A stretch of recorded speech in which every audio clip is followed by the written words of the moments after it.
বিয়ে যে করতেছিস ফিলিংস কেমন? তুই বলতে একটু নার্ভাস। প্রথম তো তাই একটু নার্ভাস লাগতেছে, এটা যখন করবি দেখবি সব ঠিক। কেমন লাগছে আমাদের? বিয়েতে আসিনি। জানি আপনি সাকিবের বন্ধু। না না না, আমি সাকিবের বন্ধু না, ইভেন আমি এলিয়েন, আমি মানুষও না, আই প্রমিস।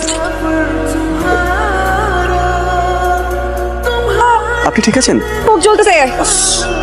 Thank you. বিয়েবারের মধ্যে মজার বিষয়টা হচ্ছে খালি মেয়ে দেখতেই ভালো লাগে। এখনো মানুষ হলি না, তুই আমাকে দেখে কিছু শেখ। তাজব শালা, কিন্তু তো লুচু আছে। আমি তো জানিও একটু লুচু আছে। দেখ এটা তোদের ভাবি হয়, কেউ তাকাবি না, তাহলে পাপ হবে বলতেছি। শালা বিয়ে বাড়িতে তোদের মতো স্মার্ট ছেলেদের জন্য আমাদের মতো ছেলেদের চিরকুমার থাকা লাগে। Hi, hi. সব ঠিকঠাক আছে তো কিসের কমতি আছে? কি এভাবে সেজে গুজে সবার সামনে আসবেন না। কেন? এভাবে সেজে আসলে তো দেখতেছেন না সবাই কেমন হাঁ করে তাকায় আছে। আমি তোমাকে অনেক ভালোবাসি। এইভাবে প্রপোজ করলে যে কোনো মেয়ে পটে যাবে। মানে তুমি পটে গেছো? না পটে উপায় আছে? চলে গেলে ভুলে যাবে না তো? মেয়েরা যখন কাউকে ভালোবাসে মন দিয়ে ভালোবাসে, ভুলে যাওয়ার জন্য। আড়াল হচ্ছে, মনের আড়াল যেন না হয়, এর জন্য নাম্বারটা দিয়ে রাখতে। জান, বেবি, সোনা, যা কিছুতে সেভ করে রাখতে। কি খবর? হ্যাঁ, যেতে না যেতেই দেখি আমাকে একদমই ভুলে গেছো। আমি তোমাকে বলবো, আমি তোমাকে কল দিতে নিচ্ছিলাম, ঠিক তখন তুমি কল দিলা। খুব মিস করা হচ্ছে বুঝি? মিস করছি তোমাকে। এত রোমান্টিক ভাবে তুমি ফ্লার্টিং করতে পারো, এটা কিন্তু আমার জানা ছিল না। পারবো না, যার এত সুন্দর একটা গার্লফ্রেন্ড আছে সেটা একটু রোমান্টিক হবেই, এটাই তো স্বাভাবিক। রাইসা ওঠো, ওঠো মা। সকাল সকাল কেমন লাগছে তোমার? সকাল কোথায়? কখন সকাল হইছে? ছেলে পক্ষ তোমারে দেখতে আসবে। বুঝিস না, এমপি সাহেবের ছেলের সাথে বিয়ে হলে এমপি সাহেবের সাথে আমার সম্পর্কটা কি হবে? হ্যাঁ, বেআই। তখন এই এলাকার কেউ আমার মুখের উপর কোনো কথা বলতে পারবে না, বুঝছিস না কেন? হ্যাঁ, আমি বিয়ে করতে পারবো না বাবা। একটা মেয়ে ধাপ ফেলে দেয়। একটা ছেলেকে ভালোবাসো।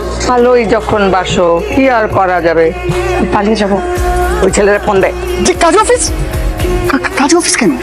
বললাম না প্রশ্ন করা যাবে না, তাহলে তো প্রশ্ন করো কেন? এই তোমার ভালোবাসা? তুমি তাহলে সে, হ্যাঁ, যে আমার নাতনিকে পাগল করেছে? তুমি কোন বাড়ির ছেলে? দাদি আমি মির্জা বাড়ির ছেলে। বিয়ে হবে না।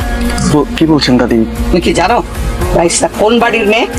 রাইসা শাহজাহানপুরের ভুঁইয়া বাড়ির মেয়ে। আমি যদি জানতাম তুমি মির্জা বাড়ির ছিলে, আমি জীবনেও তোমাকে ভালোবাসতাম না।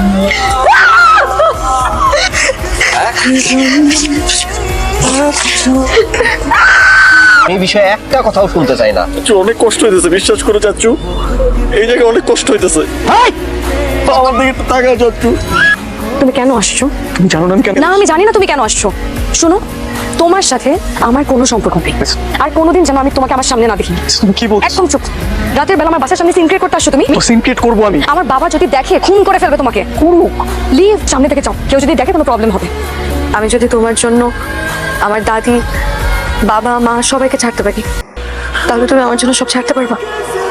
আমি তোমার জন্য সবকিছু ছাড়তে পারি। তাহলে আজ রাত 2টায় শান্তিপুর রাস্তার পাশে কাজ তুলে থাকবা। আমাকে কোনোদিন কষ্ট দিবা না। মাত্র তোর জন্য তোর দাদি আজ মৃত্যু শয্যায়। হয়তো তুমি আমার ভাগ্যে লেখা ছিলে না, এ কারণেই তো বারবার ভাগ্য আমাদেরকে আলাদা করতে চাইছে। পারলে আমাকে মাফ করে দিও। আল্লাহ ভালোবাসায় এত কষ্ট কেন লিখে রাখছে বলো তো?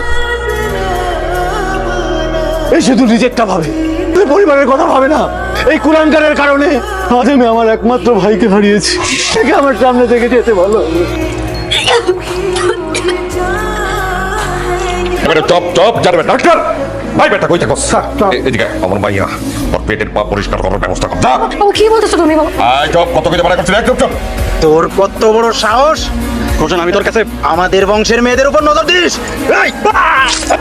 আমার মেয়ে স্যার, আমি আপনার কথা মতো তাড়াহুড়া করে ওনার অ্যাবর্শন করেছি, কিন্তু ওনার পেটে তো কোনো বাচ্চা ছিল না, ওনার পেটে অনেক বড় একটা টিউমার ছিল।